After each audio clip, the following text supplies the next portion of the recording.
అందరికీ నమస్కారం. తెలుగులో మనం తీసుకో, చదువుకో లాంటి మాటలు వింటూనే ఉంటాం కదా. అసలు ఈ క్రియల చివర కో ఎందుకొస్తుంది? ఎప్పుడైనా అనిపించిందా? అదో చిన్న పదంలాగే కనిపిస్తుంది కాని దాని వెనక ఓ పెద్ద అర్థమే దాగుంది.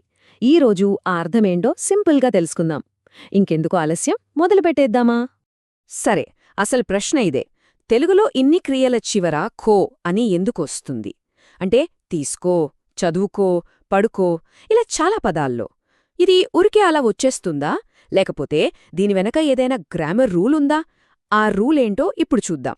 అవును, దీని వెనుక ఒక గ్రామర్ రూల్ ఉంది. ఈ స్పెషల్ క్రియల్ని తెలుగులో ఆత్మార్థక క్రియలు అంటారు. ఇంగ్లీష్లో అయితే రిఫ్లెక్సివ్ వర్బ్స్ అంటారు. అబ్బో, పేరేదో పెద్దగా ఉందని కంగారు పడకండి. దీని వెనుకున్న ఐడియా చాలా చాలా సింపుల్. సో ఇంతకీ ఈ ఆత్మార్థక క్రియ అంటే ఏంటి?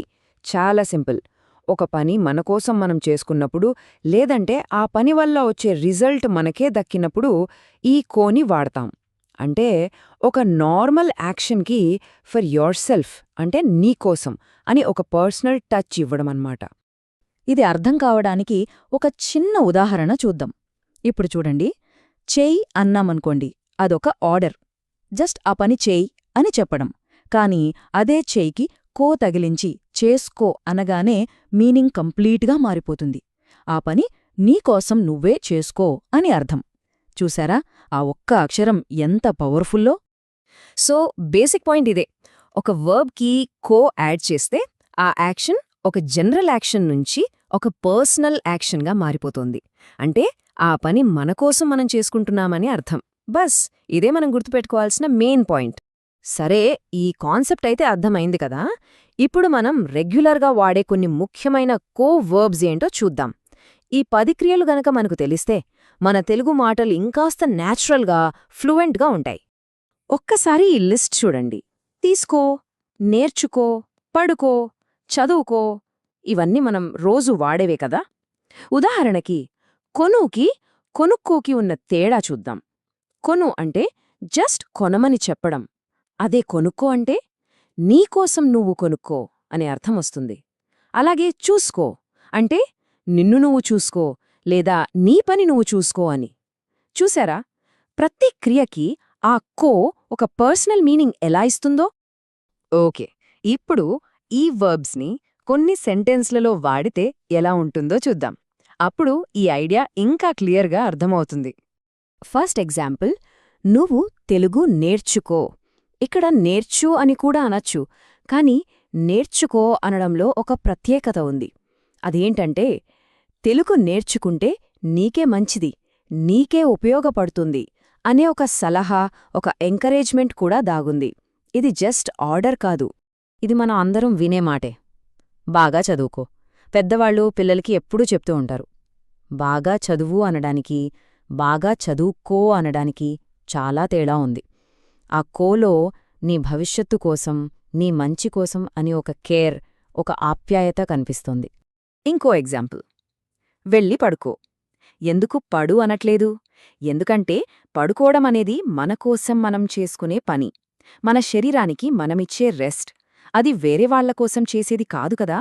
అందుకే పడుకో అనడం కరెక్ట్. ఇది చాలా కామన్ సెంటెన్స్. ఈ పెన్ను తీసుకో అంటే ఈ పెన్ నీకోసరం కాబట్టి నీకోసం తీసుకో అని. ఇక్కడ కూడా ఆ యాక్షన్ వల్ల బెనిఫిట్ పొందేది తీసుకునే వ్యక్తే. అందుకే తీసుకో. ఇక ఇది చూడండి, జాగ్రత్తగా చూసుకో.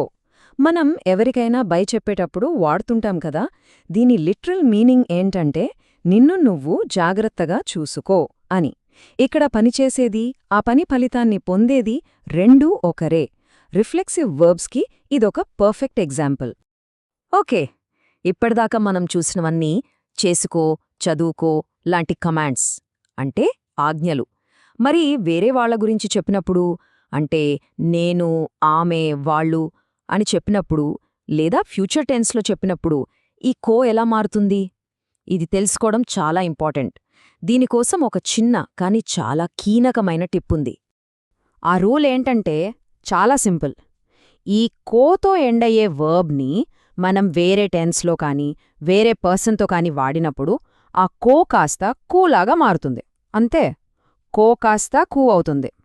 ఫర్ ఎగ్జాంపుల్, నేర్చుకో అనే పదం తీసుకుంటే ఇప్పుడు ఈ ఉదాహరణలు చూస్తే మీకే క్లియర్గా అర్థమవుతుంది. బేస్ వర్బ్ నేర్చుకో కదా. నేను అని చెప్పినప్పుడు అది నేను నేర్చుకుంటాను అవుతుంది. మేము అన్నప్పుడు మేము నేర్చుకుంటాము. అలాగే ఆమె అన్నప్పుడు ఆమె నేర్చుకుంటుంది. చూశారా, అన్ని చోట్ల ఆ కో ఎలా కూగా మారిపోయిందో. బస్ ఇంతే రూల్.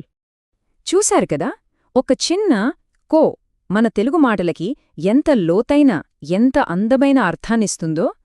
సరే, ఇప్పుడు మనం నేర్చుకున్న ఈ కో క్రియల్ని ఉపయోగించి ఎలాంటి కొత్త వాక్యాలు తయారు చేయొచ్చో ఒకసారి ఆలోచించండి.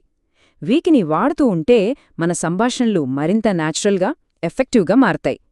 తప్పకుండా ప్రయత్నించి చూడండి.